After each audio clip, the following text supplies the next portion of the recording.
Hello everyone, welcome to JK exam cracker. Guys, I hope आप सभी ठीक होंगे और अच्छे से प्रिपरेशन कर रहे होंगे। सो गाइस, आप सब जानते हो कि अकाउंटेंसी में हम पार्टनरशिप कर रहे हैं। हम लोगों ने जो टॉपिक स्टार्ट किया है that is partnership right now. And partnership में हमने इसका फर्स्ट लेक्चर जो है वो ऑलरेडी कंप्लीट कर लिया है। फर्स्ट लेक्चर जो है जिसमें हमने क्या डिस्कस किया था, उस लेक्चर में हमने डिस्कस किया था, हम लोगों ने मीनिंग देखा था पार्टनरशिप का। हमने देखा था कि पार्टनरशिप जो है वो पार्टनरशिप एक्ट 1932 के अंडर आती है। हमने कैरेक्टरिस्टिक्स देखे थे। हमने पार्टनरशिप डीड के बारे में पढ़ा था। हमने पार्टनरशिप डीड के बारे में पढ़ा था और जाना था कि पार्टनरशिप डीड होती क्या है। हमने देखा था कि एग्रीमेंट कितने तरह का होता है। तो ये पूरी की पूरी इन्फॉर्मेशन अगर आपको चाहिए तो आपको हमारी पूरी वीडियो देखनी पड़ेगी, पुरानी वाली, इससे पहले वाली वीडियो। देन आपको हर एक चीज़ अच्छे से समझ में आना स्टार्ट हो जाएगी। तो चलिए, आज जो है हम अपने टॉपिक को कंटिन्यू करते हुए थोड़ा और आगे चलते हैं। उससे पहले मैं आपको याद करवा दूं कि पार्टनरशिप डीड में हमने सबसे आखिर में क्या पढ़ा था। हम लोगों ने पढ़ा था कि अगर हमारा in case partnership deed absent हो तो उस केस में हम क्या क्या रूल्स अप्लाई करते हैं। तो मैंने आपको बताया था कि जब हमारे पास पार्टनरशिप डीड डीड जो है हमारे पास नहीं होती, उस केस में प्रॉफिट शेयरिंग जो होती है वो क्या होती है, इक्वल होती है। ठीक है, इक्वल प्रॉफिट शेयर होता है। नो मैटर किसने कितनी कैपिटल लगाई हो, किसने कितनी इन्वेस्टमेंट की हो, किसने कितने टाइम के लिए इन्वेस्टमेंट की हो, हमें कोई फर्क नहीं पड़ता। लेकिन अगर हमारे पास डीड नहीं है, पार्टनरशिप डीड अवेलेबल नहीं है, तो हमारा प्रॉफिट जो होगा वो इक्वली डिस्ट्रीब्यूट होगा। इंटरेस्ट ऑन कैपिटल जो होगा वो नहीं दिया जाता। इंटरेस्ट ऑन ड्राइंग्स जो है वो नहीं दिया जाता। लोन्स अगर दिया हो पार्टनर ने, अगर पार्टनर ने लोन दिया हो तो उसको कितने परसेंट इंटरेस्ट दिया जाता है गाइस? उसको 6% इंटरेस्ट दिया जाता है। चलिए, और अगर मैं बताऊं तो रिम्यूनरेशन, मैंने आपको बताया था कि अगर कोई पार्टनर जो है वो एक्स्ट्रा सैलरी, एक्स्ट्रा काम कर रहा है, तो पार्टनरशिप की डीड की एब्सेंस में उसको कुछ भी रेम्यूनरेशन नहीं मिलेगी। जो बाकी पार्टनर्स को मिल रहा है वही उसे भी मिलेगा। ठीक है, चलिए, आज ये हमने थोड़ा सा रिवाइज कर लिया। अब टॉपिक को कंटिन्यू करते हैं और आगे मूव ऑन करते हैं। चलिए, आगे का हमारा टॉपिक है पार्टनर्स के राइट्स क्या होते हैं। हो सकता है आपको एग्जाम में इसमें से कोई क्वेश्चन देखने के लिए मिल जाए। तो every partner has a right to take part in the conduct and management of the business. ऐसा नहीं हो सकता कि अगर कोई पार्टनर को आप अंडर एस्टिमेट कर दो। हर एक पार्टनर की जो राय है, हर एक पार्टनर का राइट बनता है। अब वो उसकी कॉल है कि उसको पार्टिसिपेट करना है या नहीं करना, लेकिन उसका राइट है कि वो बिजनेस की हर एक डिसीजन मेकिंग में और हर एक जो भी वो एक्शन कर रहे हैं उसमें वो पार्टिसिपेट करेगा। तो आई होप आपको ये पॉइंट समझ में आ गया होगा। Every partner has a right to be consulted and heard in the matter attracting the business partnership. कहा जा रहा है कि हर एक पार्टनर को राइट है किसमें, कंसल्ट किया जाए उससे। उससे हर एक चीज कंसल्ट की जानी चाहिए, उसकी बात सुनी जानी चाहिए हर मैटर में बिजनेस के। ठीक है, चलिए, every partner has a right to have access and inspect the copy of any of the book of the firm। एक पार्टनर के राइट है, उसका पूरा पूरा हक बनता है कि वो जब मर्जी किसी भी पॉइंट ऑफ टाइम पे, जैसा आपने रूल्स वगैरह रखे हुए हैं उसके अकॉर्डिंग वो कभी भी बुक्स को क्या कर सकता है, एक्सेस कर सकता है। उसको कोई रोकने वाला नहीं है। कंडीशन क्या है? वो बिजनेस में पार्टनर होना चाहिए। ठीक है, चलिए, the partners are entitled to share equally in the profit earned and shall contribute equally in the losses sustained by the firm unless decided in the deed। तो अगर हमारे पास डीड की एब्सेंस है तो वो प्रॉफिट और लॉस जो है वो क्या शेयर करेंगे, इक्वली, इक्वली ही शेयर करेंगे। चलिए, आई होप आपको सीखने के लिए मिल रहा होगा। ये हमने थोड़ा नया फॉर्मेट अपनाने का ट्राई किया बिकॉज बोर्ड पे हम बहुत सारी इंफॉर्मेशन आपको प्रोवाइड करवा नहीं पा रहे थे। अकाउंटेंसी आपको पता है एक थ्योरेटिकल सब्जेक्ट है, नो डाउट प्रैक्टिकल भी है, लेकिन हम यहाँ पे इसके प्रैक्टिकल्स भी डिस्कस कर सकते हैं। अगर आपको ये फॉर्मेट अच्छा लग रहा है, इसमें आपको बिल्कुल स्क्रीनशॉट लेने का भी टाइम मिल जाएगा कि हर एक चीज़ के स्क्रीनशॉट ले लो। और अगर आपको पीडीएफ की अवेलेबिलिटी चाहिए हो, ये जो हमारे पास जो कंटेंट अवेलेबल है इसकी आपको पीडीएफ्स भी मिल सकती हैं। ठीक है, तो अगर आपको ये बेटर लग रहा हो तो देन आप मुझे कमेंट बॉक्स में मेंशन करना कि आप इस तरह से पढ़ना पसंद करोगे या बोर्ड पे पढ़ना पसंद करोगे। जो आपकी प्रायोरिटी होगी, जो ज़्यादातर बच्चे, जो मैक्सिमम बच्चे कहेंगे, हम उनकी बात मान लेंगे और उसके अकॉर्डिंग ही पढ़ना स्टार्ट कर देंगे। नेक्स्ट है हमारे पास a partner making any advance beyond the amount of capital. जैसे मैंने आपको बताया कि अगर कैपिटल के अलावा किसी पार्टनर ने कोई और इन्वेस्टमेंट की है बिजनेस में, तो उसको एज ए लोन, उसको एज ए लोन ट्रीट किया जाता है और उसको कितना परसेंट इंटरेस्ट उसमें दिया जाता है, 6% इंटरेस्ट उसको दिया जाता है। A partner has a right to not to allow admission of any partner. एक पार्टनर के पास राइट है कि वो किसी भी नए पार्टनर की एडमिशन को रोक सकता है। ऐसा नहीं है कि अगर हमारे पास 1 2 3 4 5 6 7 8 पार्टनर्स हैं और जिनमें से 1 2 3 4 5 6 7 एग्री कर रहे हैं कि हम एक और पार्टनर इंक्लूड कर लेते हैं, लेकिन अगर एक पार्टनर जो है वो मना कर रहा है कि नहीं हमको पार्टनर को इंक्लूड नहीं करना, तो उसकी बात मानी जाएगी। तो हम किसी भी उसकी कंसेंट के बिना किसी भी नए पार्टनर को इंक्लूड नहीं कर सकते। कहने का मतलब क्या है, जो भी बिजनेस डिसीजन होगा उसमें हर एक पार्टनर जो है उसकी एग्रीमेंट होनी चाहिए, राइट। चलिए, ये तो थी हमारी राइट्स किसके, पार्टनर के। आगे हम डिस्कस करेंगे आगे हम डिस्कस करेंगे ड्यूटीज ऑफ ए पार्टनर। अब जिस तरह से राइट्स होते हैं तो राइट्स के साथ कुछ ड्यूटीज भी आती हैं, राइट्स के साथ कुछ ड्यूटीज भी आते हैं। तो every partner is bound to attend diligently his duties. उसको अपनी ड्यूटीज जो है वो फॉलो करनी ही करनी है, ठीक है। A partner is not entitled to receive any remuneration for taking part in the conduct of the business. मैंने आपको बताया कि अगर एक एग्जांपल लेके देखते हैं, थोड़ा साइड पे एक एग्जांपल लेके देख लूँ मैं। देखो, जैसे पार्टनर ए, बी और सी, 3 पार्टनर्स हैं बिजनेस में। ए जो है इनकी शेयर जो है वो इक्वल है, 1:1:1 की रेशियो में। इन्होंने 1000 कैपिटल लगाई है। लेकिन ए जो है वो क्या कर रहा है, बिजनेस में एक्स्ट्रा टाइम दे रहा है।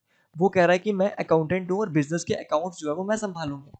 अगर वो बिजनेस के अकाउंट संभाल रहा है तो उसके अकॉर्डिंग उसको क्या होना चाहिए, उसको उसके पैसे मिलने चाहिए, उसको एडिशनल पैसे मिलने चाहिए, जो कि जायज़ भी है। लेकिन अगर पार्टनरशिप डीड में ये चीज़ मेंशन नहीं है तो उसको कुछ भी नहीं मिलेगा, उसको कोई भी रेम्युनरेशन नहीं मिलेगी, उसको उतना ही शेयर मिलेगा जितना बाकियों को मिल रहा है। लेकिन हाँ, अगर पार्टनरशिप डीड में ये सब चीज़ें मेंशन्ड होगी तो उसको ये सब चीज़ें देखने को मिलेंगी। चलिए, नेक्स्ट पे मूव ऑन करते हैं। A partner shall indemnify the firm for any loss caused by him. अगर पार्टनर की वजह से कोई लॉस हुआ है, उसकी नेग्लिजेंसी की वजह से कोई लॉस हुआ है, तो वो उसको भरना पड़ेगा, ये उसकी ड्यूटी है। A partner shall be liable to account for any pay of the firm private profit derive from the transactions of the firm और from the use of property of goodwill of the firm. देखो क्या कह रहा है ये, let suppose A, B, C partners हैं, इनका business है, किसका, एबीसी, इनका बिजनेस है मैकडोनल्ड्स का, ठीक है। इनका बिजनेस, ठीक है, ये बिजनेस का नाम रख दिया इन्होंने एम, ठीक है। अब ए, बी, सी तीनों इकट्ठे काम कर रहे हैं, लेकिन बी ने क्या किया, बी ने एक और आउटलेट खोल दिया एम के नाम से, और वो उसने अकेले इन्वेस्टमेंट की यहाँ पे। उसने यहाँ पे अकेले इन्वेस्टमेंट की, सब कुछ खुद किया, पैसा सारा खुद लगाया, और इसको यहाँ से प्रॉफिट हो गया 30,000 रुपए का, ठीक है।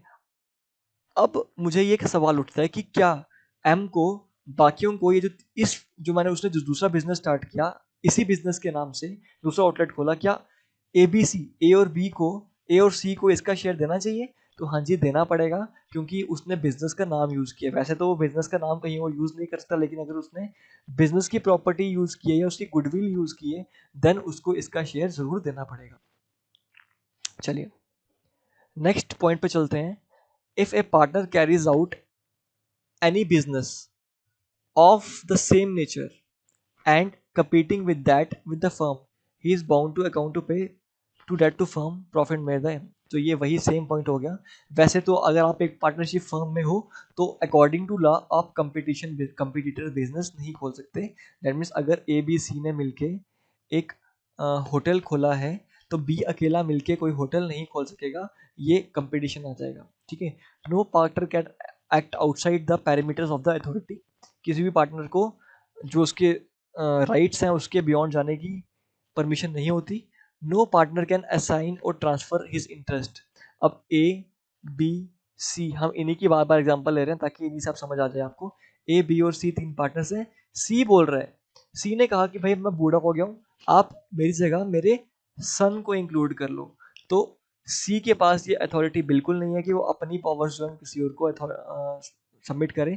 इसके लिए उनको ए और बी की परमिशन लेनी पड़ेगी, ये हम बाद में देखेंगे। पार्टनरशिप में आगे एडमिशन ऑफ न्यू पार्टनर या रिप्लेसमेंट ऑफ पार्टनर का केस आएगा। चलिए क्या कर रहे हैं हम, अब मैंने आपको इतना सब कुछ पढ़ा दिया, हमने फर्स्ट लेक्चर और सेकंड लेक्चर देखा, ठीक है। फर्स्ट लेक्चर सेकंड लेक्चर देखने के बाद हमारे पास अब कुछ क्वेश्चंस उठते हैं दिमाग में, ठीक है। तो वो क्वेश्चंस को डिस्कस करते हैं, देन आगे हम मूव फॉरवर्ड करेंगे। कहा जा रहा है slow and fast are running, slow and fast दो पार्टनर्स हैं। स्लो एंड फास्ट क्या है, दो पार्टनर्स हैं यार, एक बिजनेस एक फूड सेंटर रन कर रहे हैं, किस नाम से, मैकडोनल्ड के नाम से। Slow on his on, slow ने क्या किया, अपने आप से क्या कर दिया, एक और फास्ट फूड आउटलेट स्टार्ट कर दिया, मैकडोनल्ड्स सेम नाम का। अभी हमने ऊपर ये केस पढ़ा, ठीक है। सेम नाम का उसने क्या कर दिया, एक आउटलेट स्टार्ट किया, name with the capital is on, अपनी कैपिटल इन्वेस्ट की उसने। He individually earned 80,000 from the business, उसने उस बिजनेस से 80,000 रुपीज अर्न किए। स्टेट आपको बताना है वेदर स्लो, जो स्लो है, is liable to return the profit to the firm, क्या स्लो को ये प्रॉफिट जो है, जो 80,000 जो प्रॉफिट हो रहा है उसका, क्या ये 80,000 जो है उसको फर्म को वापस करना है। तो पहले तो आप कमेंट बॉक्स में इसका मेंशन करके बताओ आंसर, वीडियो को पॉज करके, वीडियो को पॉज करके इसका आंसर जो है कमेंट बॉक्स में मेंशन करो। मैं जानना चाहता हूं कि कितने लोगों को मेरी बातें समझ में आ रही हैं, तो इसका कमेंट जो है आपको यहाँ कमेंट बॉक्स में करना है। चलिए आंसर देखते हैं इसका। लिखा है a partner is prohibited under law for setting up a rival business. मैंने आपको बताया कि पार्टनर जो है वो कंपटीटर नहीं बन सकता कभी भी, वो राइवल बिजनेस नहीं खोल सकता with the firm without the consent and the knowledge of the को पार्टनर्स। अगर को पार्टनर्स को इसकी नॉलेज नहीं है तो वो नहीं कर सकता। In case he violates the provision of the law, he is liable to pay all the profit made by him to firm. जैसे स्लो ने क्या किया, बिना किसी की जानकारी के एक और इसी नाम से बिजनेस स्टार्ट कर लिया, तो अब उसने लॉ को वायलेट किया और इसके अकॉर्डिंग उसको पूरा का पूरा प्रॉफिट जो है वो फर्म को देना पड़ेगा। तो उसने इस केस में क्या किया, उसकी गुडविल यूज की एंड प्रॉफिट जो है वो अर्न कर लिया, राइट। चलिए अब जो हमने अभी तक पढ़ा है उसके बेस पे हम कुछ क्वेश्चंस देखेंगे। लिखा है Ranjit and Reddy are partners in the firm and do not have partnership deed. देखो पार्टनरशिप डीड क्या है, एब्सेंट है, और हमने जब पार्टनरशिप डीड एब्सेंट पढ़ी है तो उसके रूल्स पढ़े हैं पुरानी वीडियो में, आपको वो देखनी पड़ेगी, ठीक है। सेटल द फॉलोइंग डिस्प्यूट्स, अब पार्टनरशिप डीड तो नहीं है, अब वो दोनों आपके रंजीत और रेड्डी जो है वो दोनों आपके पास आ गए हैं और कह रहे हैं कि भाई हमारे डिस्प्यूट्स को सेटल करो। क्या करना पड़ेगा, Ranjit invested capital of 70 and Reddy ने कितना किया है, 1 lakh. They claimed interest on capital है 10% पर एनम। एक ने 70,000 इन्वेस्ट किया हुआ है, एक ने 1 लाख इन्वेस्ट किया हुआ, और दोनों कह रहे हैं भाई हमको क्या चाहिए, इंटरेस्ट ऑन कैपिटल। तो मुझे बताओ जब पार्टनरशिप डीड एब्सेंट होती है क्या हमको इंटरेस्ट ऑन कैपिटल देना होता है, नहीं देना होता। दैट मीन्स उनको इस केस में कोई भी इंटरेस्ट ऑन कैपिटल नहीं मिलेगा, उनकी ये डिमांड खारिज कर दी जाएगी, ठीक है। Reddy was in charge of sale and he demanded commission. Reddy जो है वो क्या है, सेल इंचार्ज है, दैट मीन्स वो कुछ एक्स्ट्रा काम कर रहा है और वो कह रहा है कि मुझे सेल की 6% क्या चाहिए, रेमुनरेशन चाहिए, 6% मुझे उसका हिस्सा चाहिए, कमीशन चाहिए। तो आपको पता है अनलेस हमारे पास पार्टनरशिप डीड में मेंशन नहीं है तब तक हम किसी भी पार्टनर को कुछ भी रेमुनरेशन नहीं देते, तो रेड्डी को ये इन्फॉर्मेशन, ये जो रेमुनरेशन है ये नहीं मिलेगी, ठीक है। चलिए Ranjit advanced loan of 40,000। Ranjit ने बिजनेस को क्या किया, 40,000 का लोन दिया, ठीक है, लोन दिया, और वो कह रहा है कि भाई मुझे कितना इंटरेस्ट मिलेगा इसके बदले में, 9% का इंटरेस्ट मिलेगा। तो आपने अगर मेरी पुरानी वीडियो ध्यान से देखी होगी तो आपको पता होगा कि अगर आपके पास पार्टनरशिप डीड नहीं है तो परसेंटेज जो इंटरेस्ट ऑन लोन मिलता है वो कितने परसेंट मिलता है, 6% मिलता है। तो उसको 9% की जगह कितना इंटरेस्ट मिलेगा, 6% इंटरेस्ट मिलेगा, right. Reddy and Ranjit withdrew 12,000 and 10,000 respectively. They were charge interest on capital, sorry interest on drawings. तो क्या उनको इंटरेस्ट ऑन ड्राइंग लगना चाहिए, जब तक पार्टनरशिप डीड नहीं है तो उनको कोई भी इंटरेस्ट ऑन ड्राइंग नहीं मिलेगा, तो यहाँ पे इसकी भी कोई जरूरत नहीं है।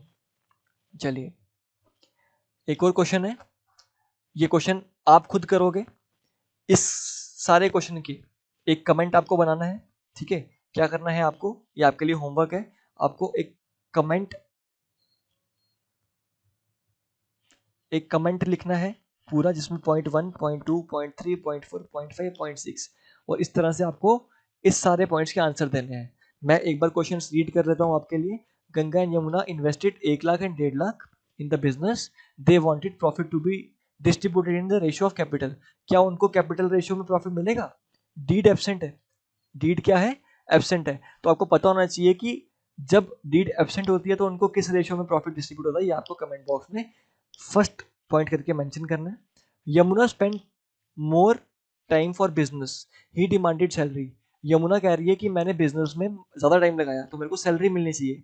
तो क्या उसको सैलरी मिलनी चाहिए, नहीं मिलनी चाहिए? आपको इसको कमेंट बॉक्स में मेंशन करना है। ठीक है। Ganga paid 12,000 as taxi charges for going on business tour. अच्छा, गंगा ने बिजनेस टूर पे क्या किया है? 12,000 रुपये टैक्सी चार्जेस पे किए हैं। तो ये मैं आपको बता देता हूँ, आपको पता नहीं होगा।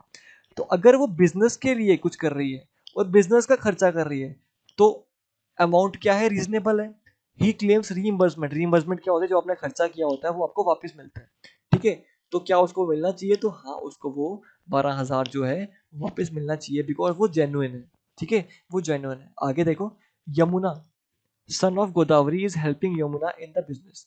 यमुना सन है गोदावरी, यमुना का सन है गोदावरी। एक मिनट, बंदे कौन कौन है? तो यमुना का सन है कौन? गोदावरी। वो उसको, यमुना को हेल्प कर रहा है बिजनेस में। Yamuna want compensation 20,000 in the form for salary. तो क्या उसको सैलरी मिलनी चाहिए या नहीं मिलनी चाहिए? तो ये आपको बताना है कि उसको सैलरी मिलेगा या नहीं। मैं आपको बता देता हूँ, अगर आपको नहीं पता हो तो उसको सैलरी नहीं मिलेगी, क्योंकि जब तक एज ए एम्प्लॉय हमने किसी को नहीं रखा हो हम उसको सैलरी नहीं देंगे, चाहे वो किसी का भी बेटा हो, चाहे वो कितना भी बिजनेस में हेल्प कर रहा हो। Ganga wants Brahmaputra, his son, who is MBA, to be inducted. Inducted मतलब बिजनेस में ज्वाइन करवाना चाहती है। गंगा कह रहा है कि मेरा बेटा है ब्रह्मपुत्रा, गंगा का बेटा है ब्रह्मपुत्रा, उसको, जिसने एमबीए की है, उसको बिजनेस में इंट्रोड्यूस करना है। तो क्या हम उसको बिजनेस में इंट्रोड्यूस करेंगे? तो आपको बताना है कि करेंगे कि नहीं करेंगे। तो इस सब क्वेश्चन के ये 1, 2, 3, 4, 5 क्वेश्चन के आंसर जो आपको कमेंट बॉक्स में ज़रूर कमेंट करने हैं। इससे मुझे पता लगेगा कि आप लोग जो है वो वीडियोस को ध्यान से देख रहे हो कि नहीं देख रहे हो। नेक्स्ट टॉपिक पे मूव ऑन करते हैं। नेक्स्ट टॉपिक है हमारा profit and loss appropriation account. ठीक है, profit and loss appropriation account. देखो, ये बहुत इंपॉर्टेंट है। ये क्या है? बहुत इंपॉर्टेंट है, और इसके बेस पे मेरे हिसाब से 90% चांसेस है इसके बेस पे आपको कोई ना कोई ऑब्जेक्टिव देखने के लिए मिलेगा। ठीक है। तो अच्छा, आप कहोगे कि साथ में सर ऑब्जेक्टिव भी कराओ। ये जो आपको मैं करवा रहा हूँ ना, ये काइंड ऑफ ऑब्जेक्टिव्स ही हैं। देखो, ये पार्ट्स बने हुए हैं, ये अलग अलग तरह के ऑब्जेक्टिव्स हैं। तो मैंने एक ही वीडियो में आपको कितने सारे ऑब्जेक्टिव्स करवा दिए, कितने सारे क्वेश्चंस करवा दिए, और साथ में सिखा भी दिया। तो ये सब आपको बहुत हेल्पफुल रहने वाला है। चलिए, अब बात करते हैं profit and loss appropriation account की। देखो, आपको पता है कि हमारे फाइनल अकाउंट्स जो हैं, फाइनल अकाउंट्स जो हैं वो कौन कौन से होते हैं? हमारे प्रॉफिट एंड लॉस अकाउंट और ट्रेडिंग अकाउंट। ठीक है। ट्रेडिंग अकाउंट से हमारा क्या निकलता है? ग्रॉस प्रॉफिट निकलता है। प्रॉफिट एंड लॉस से हमारा क्या निकलता है? नेट प्रॉफिट निकलता है। और यहाँ पे हम अपने अकाउंट्स को क्लोज कर देते हैं। लेकिन ये जो केस था, ये कौन सा केस था? ये केस था सोल प्रोप्राइटरशिप का। सोल प्रोप्राइटरशिप का। ठीक है। अगर बिजनेस जो है वो अकेला बंदा चला रहा है, सोल प्रोप्राइटर चला रहा है, देन तो हम बात खत्म कर देंगे प्रॉफिट एंड लॉस अकाउंट तक।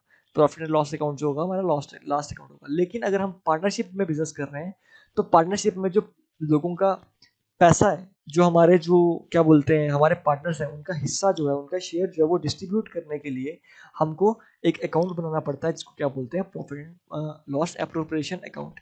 दैट मीन्स हम इसमें प्रॉफिट के शेयर्स को डिस्ट्रीब्यूट करते हैं, हम यहाँ प्रोविजन क्रिएट करते हैं, हम यहाँ पे इंटरेस्ट ऑन कैपिटल लगाते हैं, हम रेमुनरेशन देते हैं, हम सैलरी देते हैं, वो सारी चीज़ें यहाँ पे मेंशन करते हैं।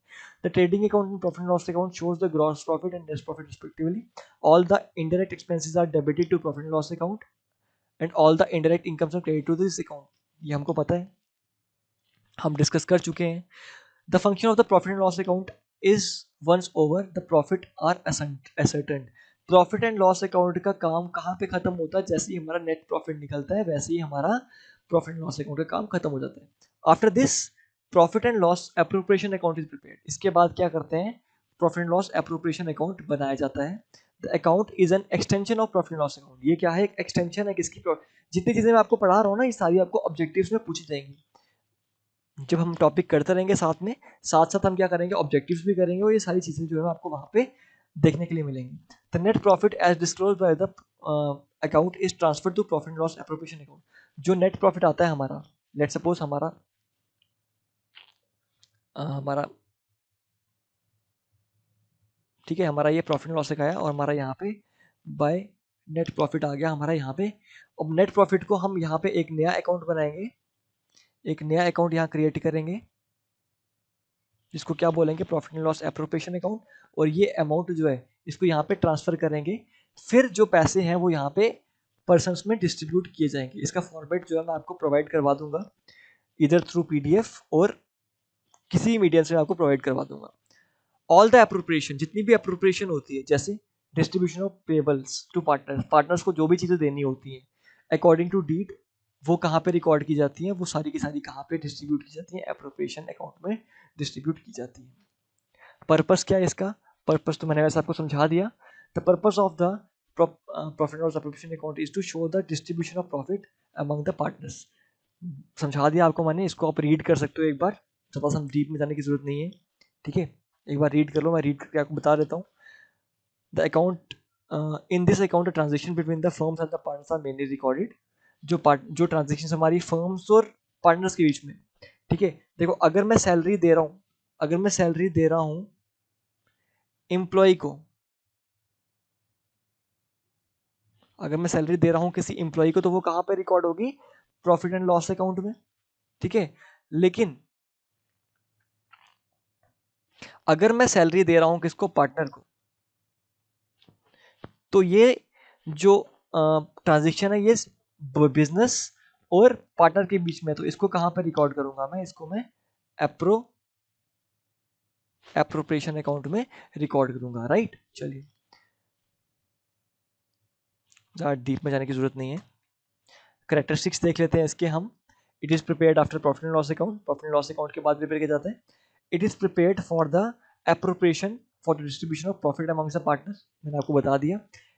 It is not required as per the provision of income tax law, कोई इंपॉर्टेंट नहीं है, कोई कहेगा कि बहुत जरूरत है एप्रोप्रिएशन अकाउंट की, तो नहीं, एज पर लॉ इसकी जरूरत नहीं है। एज पर लॉ हमको सिर्फ प्रॉफिट एंड लॉस अकाउंट चाहिए होता है, इसको हम बनाते हैं सिर्फ प्रॉफिट को डिस्ट्रीब्यूट करने के लिए पार्टनर्स के बीच में। It is prepared according with the provision of partnership deed, इसको पार्टनरशिप डीड के अकॉर्डिंग बनाया जाता है। Reserves required for the future are created, जितने भी रिजर्व्स हमारे फ्यूचर में रिक्वायर्ड होते हैं वो हम सारे कहाँ पे क्रिएट करते हैं, profit and loss appropriation account में।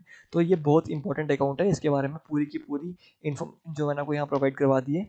कुछ डाउट्स इसके बारे में, is it mandatory under law for partnership to partnership form to prepare the profit and loss appropriation account, तो नहीं, नो, कोई इंपॉर्टेंट नहीं है अंडर लॉ कि आपको profit and loss appropriation account बनाना ही बनाना है, लेकिन इसको हम बनाते हैं। क्यों बनाते हैं, ताकि आप जो प्रॉफिट है वो इक्वली अच्छे से अकॉर्डिंग टू डीड क्या कर सको, पार्टनर में डिस्ट्रीब्यूट कर सको। Profit and loss appropriation account is prepare to show the appropriation या distributions of the partner of the profits among the partners, this is done according to the partnership deed, हमने पढ़ लिया। It is important to note that the law does not compel, मैंने आपको पहले ही बता दिया कि लॉ में कोई प्रोविजन नहीं है। However it must note the preparation of profit and loss is legal requirement, ठीक है। प्रॉफिट एंड लॉस अकाउंट जो है that is a legal requirement. On the other hand appropriation account जो है वो इतना इंपॉर्टेंट नहीं होता, लीगल इंपॉर्टेंट की बात नहीं है, लीगल नहीं होता, ठीक है। चलिए, तो आई होप आपको सब कुछ समझ में आया हो, जितनी भी चीज़ें मैंने आपको क्लियर करवाई हो सब समझ में आ गई हो आपको।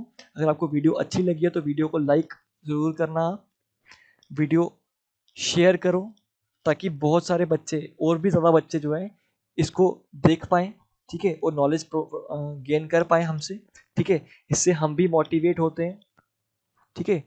और कुछ डाउट्स आते हैं तो आप उसको कमेंट बॉक्स में मेंशन करो, हम ट्राई करेंगे आपके सारे के सारे डाउट्स क्लियर करने का। तो आज की वीडियो में गाइस इतना ही, thank you very much, all the best, all the best.